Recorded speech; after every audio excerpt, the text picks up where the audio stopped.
gotta feel good about Nikita Sherbak's game since he's been called up. Yeah, and what I really liked is when that power play in the third period.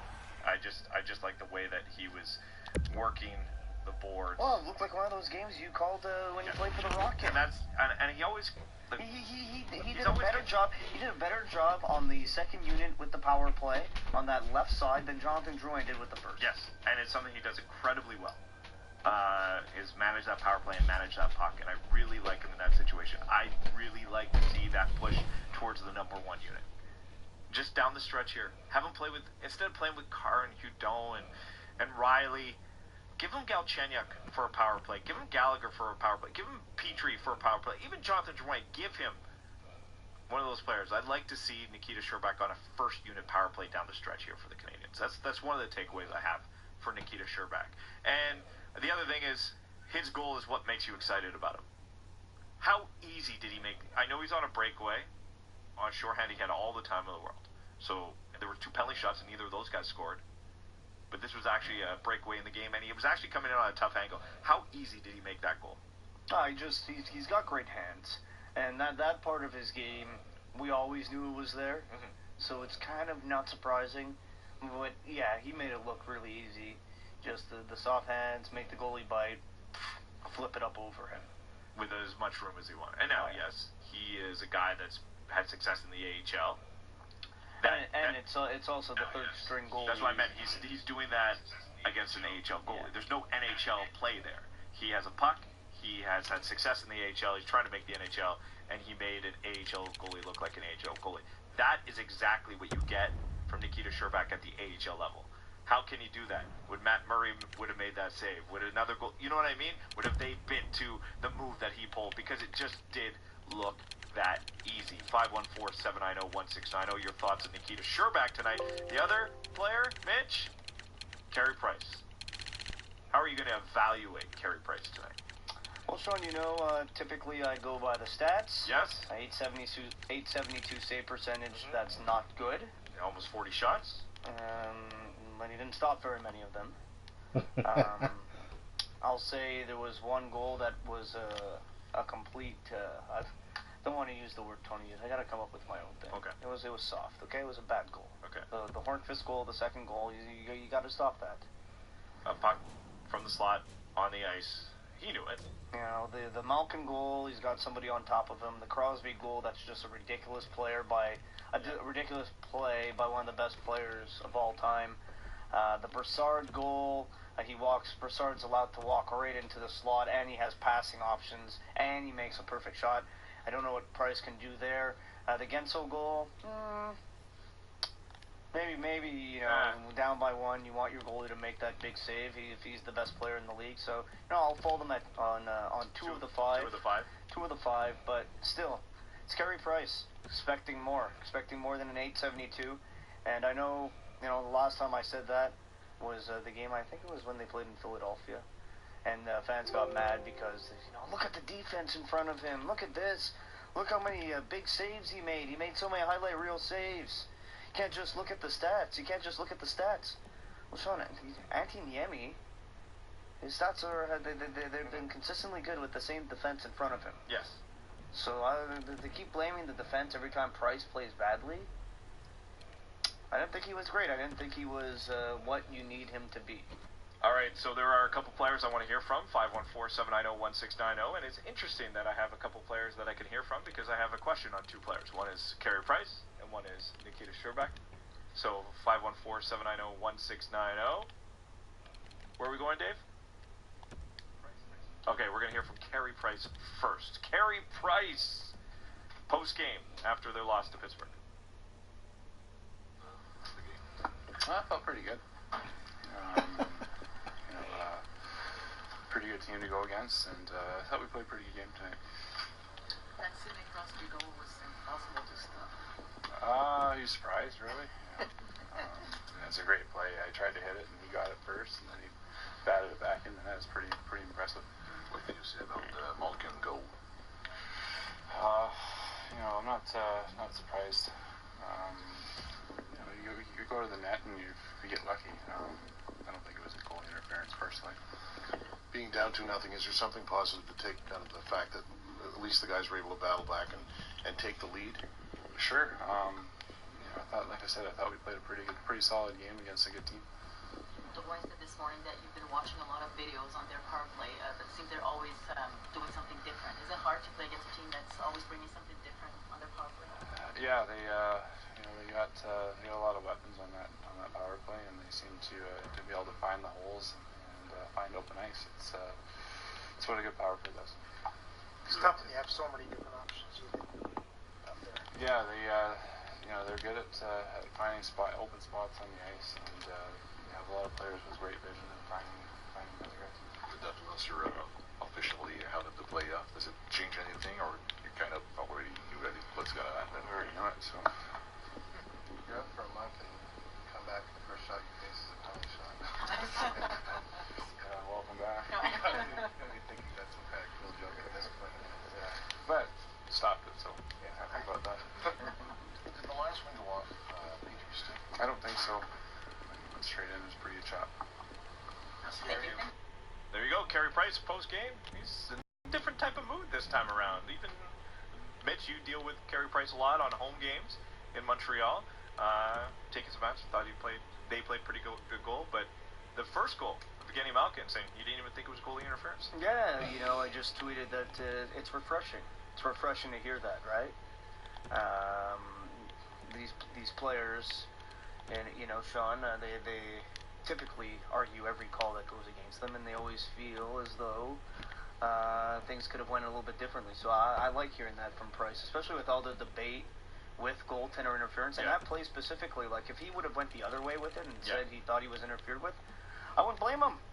So that's what makes it most refreshing to me. If he would have said, I felt like was pulled out of position for making a save, I'll be like, oh, okay, whatever. Makes sense that he would feel that way. So I like that he was honest about it and said that. As far as dealing with him and hearing him today, I'll say this about that. I feel as though a couple days ago when he spoke, he also kind of had that vibe to him. I wasn't there, but just listening to it. It was 6 minutes. Yeah, so maybe he's reserved to the fact that the season is all but wrapped up standings wise, and he's just happy to be getting in games after taking that puck off the mask against Philadelphia. 514-790-1690. We'll go to the phone lines as we check in with you to answer our questions tonight on the Delmar Postgame Show. Habs lose 5-3 to the Pittsburgh Penguins. One is, what do you think of Nikita Scherbak? And what did you think of Carey Price? We're giving you one veteran, one rookie. We have Tony in LaSalle. Tony, you're on with Sean and Mitch. Hey boys, how's it going tonight? Hey, what's going on, Tony? Oh, it's going good. It's going good. I'm having a good night. It was a good game. It was entertaining. That's what you want when you want to watch games right now. They scored a few goals. I'm with you, man. I'm with you. Your point about Scherbak, I think this kid could be top 6 next year. He definitely can't be fourth line. He's got to play with some skilled guys. He's got to. You know what I'm talking about? I like him with skilled players versus I don't like when he's playing with Nick Delorier. For sure. You guys are stat guys, right? You know stats more than the average fan, don't you? We have the same internet and check the same NHL.com website. Yeah, but it's your job. It's not my job. You know what I do? I spray fruit in IGA. Good. That's what I do. I stack fruit. Okay? But I know you guys know stats. What's the stats this year? The Corsi, the Kersey, the Dorky? What was this stat with every time a call against the Habs, you know what's going against them? They're not going to win a call. Is there a stat? Does somebody know that stat? Where can I look that up? The calls against the Canadians? Yeah, if it's offside, no goal, was he pushed in, was it interference, did he kick it in? These stats, the stats that go against them. That's you're going to have to do your own legwork on that one. But does anyone know that? Could you point me in the direction to find out this stat where it's go over every call that was a goal reviewed. And it's a challenge, it's no goal against the Habs. When the Habs score and it's a challenge, I can tell you this, Tony. People in Edmonton feel the exact same way. But is there a stat? There's somewhere I can find this No, stuff. You know what there I'm isn't talking one. about? Flip. Well, go and find all the plays that were reviewed and let us know which one that has won and which one's the All one's these lost. people. I'm not going to do the legwork on it. That's actually not. Does Pierre Maguire know this? No. No? He doesn't know the official breakdown, I promise you. I feel it's probably 90, 10. All right, go with it. But you probably might want to call it unofficial stat. But go 9 out of 10. I feel that, guys. I just feel it, you know? Yeah. You know when you feel it? And as Mitch said, I think Edmonton feels it's 10 out of 10. I love talking to you guys, and you guys have a good night, okay? Thanks. Good night, Tony. It's right. Like, I know, like, right away, Habs fans felt like every review call goes against them. The other day, the offside. Yeah. But was it offside?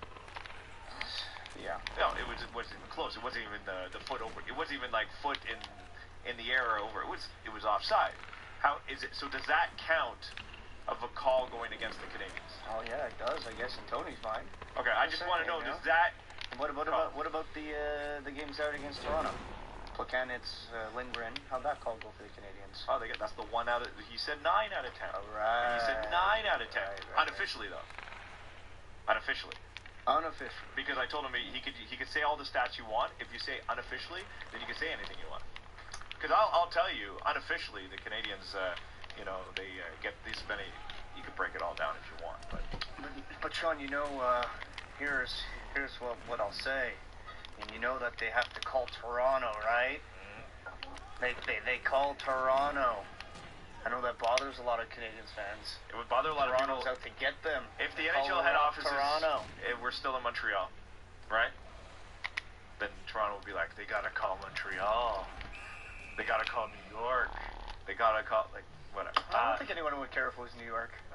I don't know. Maybe Devils fans. What if Toronto calls us? Like Jim in Toronto. Don't call us. We'll call you. 514-790-1690. No, actually call us. We're not No. calling out to callers. That's not a thing we do. No, please. Call us. You can call us. We got time tonight. Jim, how you doing, Jim? Hi, how are you guys tonight? Good, man. Yeah, I was watching a lot of games, TSN and everything. I enjoyed it, but it's getting frustrating. Like, I know in the beginning, in the preseason, Julian's playing all the rookies, and it seems like Odette and stuff like that, and now we're playing like rookies again. It's just, it hasn't addressed the issue. I think the biggest thing I see is the scoring. That's the biggest thing, like this lack of scoring power. But is that on Julian? Well, I don't know, because at the beginning of the season, they had Odette up, they had all the rookies up, and they played them. Remember correctly, we didn't only won one game in the preseason, kept juggling all the lines, and then I know injuries happen too, they juggle the lines, but it seems no like real consistency. So you just want them to call up Daniel Odette? Oh, no, more than that. Like, well, one, Daniel Odette didn't have a great year in the AHL, and two, he's hurt right now. Yes. Well, that's an example. I know what you're saying, but yeah. It's just that, there's no consistency, and ever since the Rangers in the playoffs, it's just the lacking goal scoring. Yeah, but that's my point. Yeah. My point is, Jim, is you want them to call up guys to get some goal scoring, right? Yes. They don't have it. The guys that they called up is Nikita Sherbak. That's the guy who had over a point a game in the AHL. He's the guy you were watching tonight. That's the guy. Mm-hmm. If you want goals or production, the other guys that produce at the AHL, they're AHL veterans. They're not prospects for the Canadians. You're talking about Chris Terry, who's tried to crack an NHL roster his whole career, hasn't been able to do it. Matt Tormina tried to crack an NHL roster his whole career, couldn't do it. Adam Cracknell trying to crack the NHL roster back and forth. When he's there, he was on the fourth line, couldn't do it. Yeah, they score goals in the AHL, absolutely. Yeah. It does not mean it translates to the NHL at all. I'm not saying that they wouldn't. Yeah. I'm not saying that they wouldn't, but those are the guys that were producing, and Nikita Sherbak. And Sherbak's with the club. Yes, he's a good. You can say he's got good hands. You can clearly see that. It's just you wouldn't want him on your top six right now. I wouldn't think. Well, on this top six that they have right now, I have no problem. Of course. I mean, I'm saying like a regular, if Montreal's like if the roster was full, you wouldn't see him in the top six. Obviously, he'd be in the third or fourth line, right? I don't know, just the lack of scoring. I know you're saying we haven't got the scoring, so is that our draft? We didn't draft properly. Like, when Drew was supposed to be a goal scorer, he hasn't done too much this year, right? When we got him in Montreal, we're all happy we got someone with offense, but really... You want more than 37 points. Well, Jim, when you ask what the problem is, I'll tell you we're going to find out what they think the problem is when the season's over, because they're going to make changes, and if they change some of the scouts... Yes, it's the draft picks. If they change some of the coaches, then it's player development. We'll see what they do. They're going to indicate what they think the problem is once the season concludes. Thanks, Jim, and I'm with him. When the season started, I thought the biggest problem for the Canadiens was going to be scoring goals. Now, this year they had a problem with goaltending and defense to go along with scoring goals, but scoring goals, I still think, was the Canadiens' Achilles heel this year. Once again, a shutout 12 times. They just, for what they bring to the table, there's Jonathan Drouin, there was excitement about a 50, 60, is he going to hit 40? You know? Come on, I don't know. 40, are they even going to have a 50-point scorer on this team? That's another question. What's Galchenyuk 9 or 10 away? Something like that? There's 6. Galchenyuk and Gallagher were 6 away. So we'll see. Gallagher picked up a point tonight. Woohoo. So he's 5 away. Awesome. By the way, you did a funny voice there. Yeah, I've been doing weird voices all night. You had like a Mickey Mouse thing going. Yeah, I kind of went a little higher. I went a little higher on that one. I've been doing something with my voice all night. Oh, tell me more. Maybe you'll hear more about it over the next few days. Sounds good. 514-790-1690. What do you think of Carey Price? What did you think of Nikita Sherbak? We're asking you about one rookie. You can ask about anybody you want, but I'm asking one Carey Price returns lineup, one veteran, and Nikita Sherbak looked pretty good on the road. Mitch said it was his best road game this year. Speaking of Nikita Sherbak, let's hear from Nikita Sherbak post-game on the Delmar post-game show. Special teams didn't bury those, so... Can you, I'm sorry if you have to repeat this, but can you walk us through that goal, because it was kind of a strange thing. You're all alone. What did you see? It was 4-on-4, and I heard Pittsburgh bench yelling 5, and I knew they're gonna have power play, so it's probably not the best idea to me to stay there and PK, and I was gonna change and then just start back bouncing down the wing, and I got breakaway, and I had a bad angle, so I had to make my move on the back end. I know that obviously the objective is to win. Can you take anything positive that you came back from 2 down and that you didn't just sort of go to sleep as a team and you actually had the lead? I think we battled back and we took a lead, and Carey made some saves, kept us in the game, and it was a good battle from 0-1 to winning 3-2, and we didn't. It was a even game. If we would have scored on maybe special teams, it would be a 1-goal game. So it happens. Scored a spectacular goal. Were you heading to the bench, or you were? I was changing. I was changing. I saw a puck bouncing down the wing, so I turned around. Nobody was on me, so that was it. Gary's ready. And have about a minute to do it now. Sherbak off a crazy Penguins change. He's in alone. Sherbak scores! An odd play. Sherbak found himself alone. He picked it up off the left wing. Cut to the net. He has great hands. He showed them right there. And we are tied at 2, and that's a shorthanded goal. That's a shorthanded goal, and again, the Penguins an awful change. I love that answer from Shore. Hey, what do you think about that goal? He's like, I heard that we were going to be shorthanded. I was just trying to get to the bench because I know the coach doesn't want me on the penalty kill. And he's like, and then the puck came to me, so I went and scored. I love that answer. I like how the interview ended. Yeah. Guys, Carey's available. Nikita's like, guys, I got more. I still want to talk. Delmar, talk to me. We'll hear from Jonathan Drouin. We'll hear from the coach, and we'll hear from you. A couple lines are still open at 514-790-1690. What do you think of Carey Price tonight? What do you think of Nikita Sherbak as Sean Campbell, Mitch Gallo, Habs lose 5-3 to Pittsburgh Penguins? The Postgame Show, brought to you by Delmar.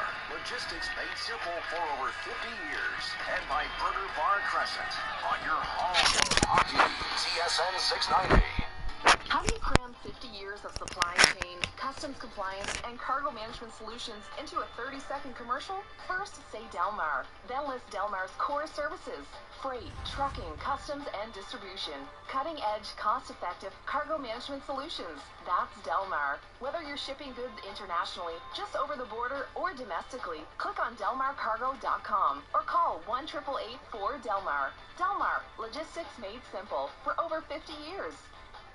Poker enthusiasts, the Millions North America is coming back to Playground Poker Club. April 21st to May 2nd, you can witness history in the making. Details at playgroundpoker.ca. Playground Poker Club, Canada's premier poker destination.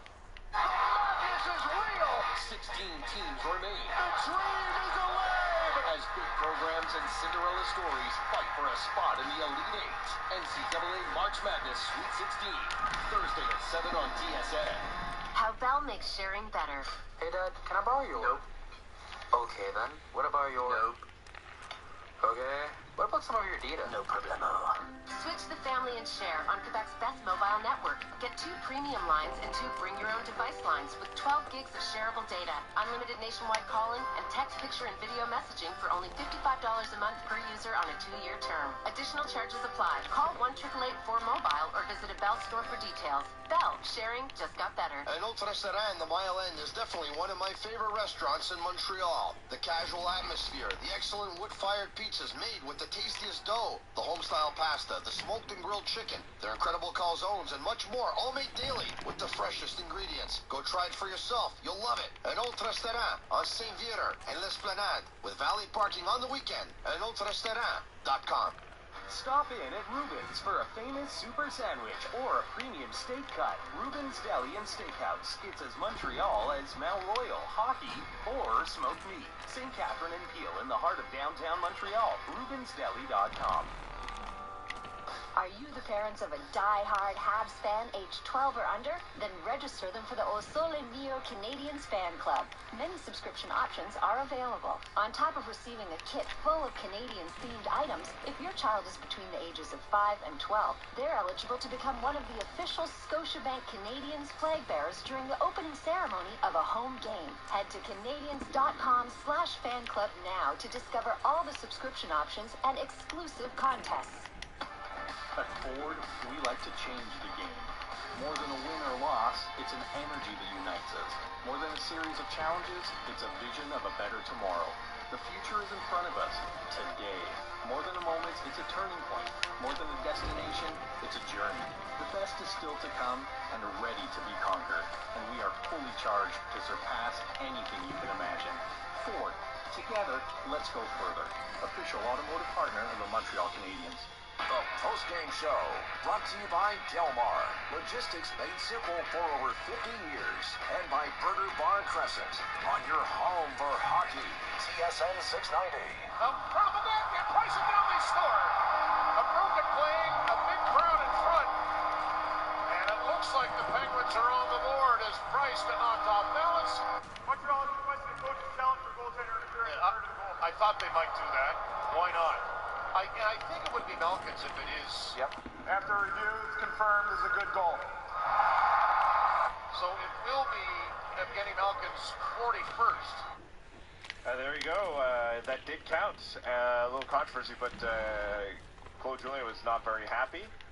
Carey Price after the game said, no, it wasn't goalie interference. It wasn't goalie interference when they reviewed it. How I saw the play, Mitch Gallo, I don't know if it was goalie interference or not. I'm not going to try and break it down.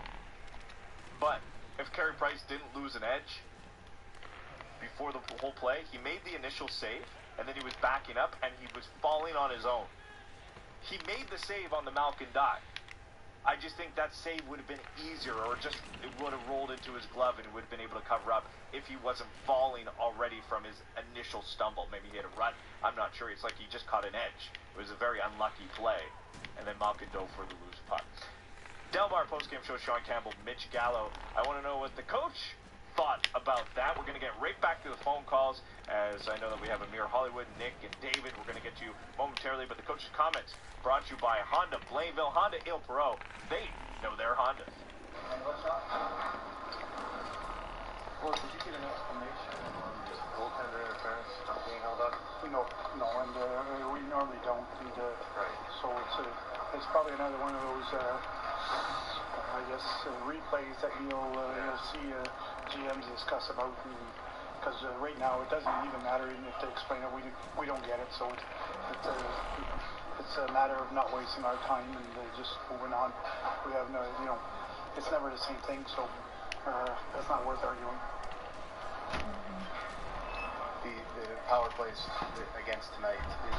Just can you talk about the importance of not taking penalties against a team like the Penguins?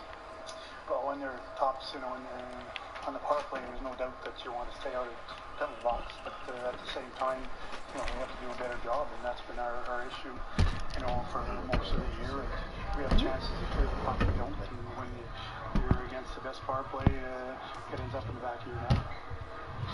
Is there an effect that you saw tonight, aside from the stopping pucks in the end that you mentioned, but just having Price there on your team, this decidedly his goaltending?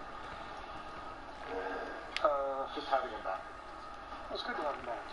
And I think the guys have been working hard even in front of the Emmy. The effort from the players has been pretty consistent. You've seen Sherback score a couple of pretty opportunistic goals, but nice goals with strokes and poise. What's the main growth that you've seen with him over the course of the season? When you give him an opportunity, he's going to score. I think, or most of the time he's going to score. He's a pretty skilled player. For him, it's just continuing to play it, and sometimes it's working on creating more of those opportunities. You can't wait for them to happen. You got to make it happen sometimes. Thanks. There you go, the coach's comments brought to you by Honda Blainville, Honda Il Pro. They know their Hondas. A tweet coming in from Eric. The only way McCarron makes the NHL if he goes in the corner to battle for a puck with the mindset it's a fight on a goalie interference with the referee in the situation room. At least they'll consistently make the same bad call. Sean Campbell, Mitch Gallo. We go back to the phone lines. We got Amir Hollywood. You're on the Delmar postgame show with Sean and Mitch. How are you guys doing today? Hey, what's up? Hey, Amir, how's the stick? Did you pick it up yet? Yeah, I picked it up. Thank you very much. Hey, yeah, I was listening live when you won that stick.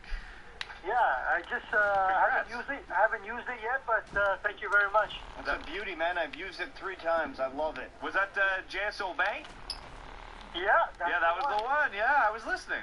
Yeah. Gallo loves that question. He throws that one at me all the time. That was not an easy one, let me tell you. I mean, that was a bit of I got lucky because the other 2 guys got it wrong, so I said, I think that was the only choice left. I said, okay. Yeah, you deserve this stick, Amir. Enjoy it. And no one knows what we're talking about. Yeah, probably not. Anyways, guys, I was calling about, Sherback, I think he's our best hope.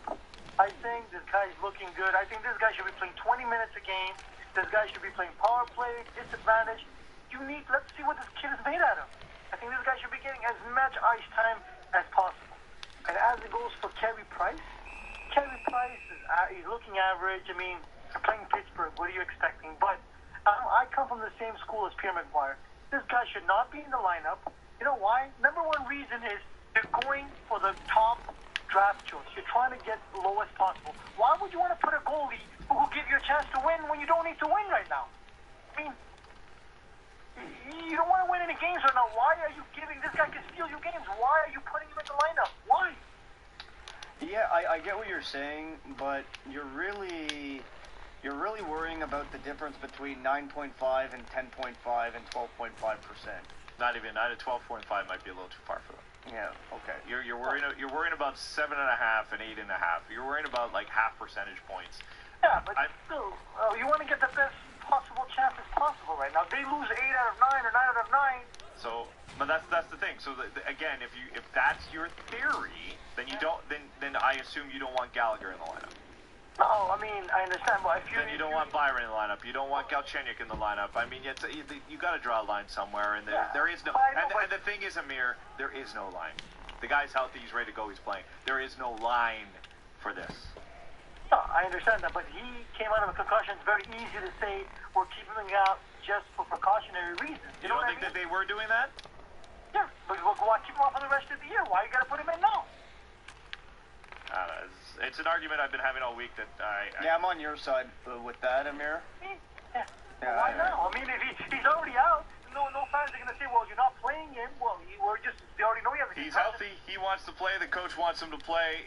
There's nothing wrong with him. He's going to play. He gets paid a lot of $1 million to play hockey. That's pretty much it. I mean, I don't know how much more I can argue the counter. Yeah, I understand. I mean, it's a question of there's one more thing, a quick thing with the McCarron situation. Can you please tell me why other teams, a guy gets a shot, he gets 3 shots, you analyze the player, you know what he is. Canadians 3 years he's coming up, coming down. You know what he is. So why are you wasting your time? Move on. All right. Thanks for the call. Time to move on, Amir says, from Mike McCarron. It might be that point. I mean, they're not going to do it right now. If they're moving on from him, they'll do it in 8 games. So maybe they've already made that decision, Amir. They're just going to do it in 8 games. And the fact that McCarron was the last of this long list of people to get called up might be one of those things. It was like, okay, well, we got 8 games. Andrew Shaw got hurt, could come play a couple games. We go back to the phone lines. 514. Not an NHL player. Just not. 790-1690. We got Nick in Laval. Nick, you're on with Sean and Mitch. Habs lose 5-3 to the Pittsburgh Penguins. Hey, gentlemen, how are you? Hey, good, Nick. One thing that I wanted to bring up, but I'll bring up some of your last caller's response before that. I can't understand how people just say blow the season, forget the season. There's people that have paid money That's true. to go to games. There's people that pay money to watch it on TV, whatever. There's people that have paid money. How do you blow up a product and say, oh, well, just send on your worst players? And, you know, look, I'm a season ticket holder. I'm paying $200 a ticket. Why would I not want to see Carey Price in this? Why would I not want to see Weber if he's not injured? This is the stupidest thing I've ever seen in my life. Blow the season. The guy from Dallas Mavericks got fined because he said that. Everybody should get fined. What the Rangers did this year by saying they sent a letter, them in Vancouver, is the most disgusting thing I've ever heard in my life. That's why, personally, I think whoever doesn't make the playoffs should all be put 1 ball each. You get a chance. 1 ball each. My favorite system that they have, that the theory that they've been tossing around, I'll suggest you go look into it. I'm not gonna break it down. I think it's called the gold theory, or it's something gold. There's some guy gold, whereas it's the most points accumulated from the point that you were eliminated from the playoffs gets the first pick. So let's just say Arizona officially was eliminated 2 weeks ago. Every point that they accumulate from now until the end of the season, they go into another stat category, and the team with the most points. So if you've been eliminated longer, you've had more games to accumulate points, versus the teams that are eliminated on the second last day, they have like a chance to get 1 or 2 points. And then the ranking is whoever has the most points, meaning all these teams at the bottom are actually trying to win hockey games. And I don't mind the whole theory. There's probably big flaws into it, but Nick, I recommend going to check and read up on it. And it's an interesting theory. I have no idea if it would work. I'm just saying it's a different concept than lottery balls. It doesn't matter, though. It doesn't matter because that's not what the system is. The system is what it is right now. Yeah. And Nick, what I want to ask you, to kind of play devil's advocate here, because you said, you pay for your season tickets, and why not see Price, why not see Weber?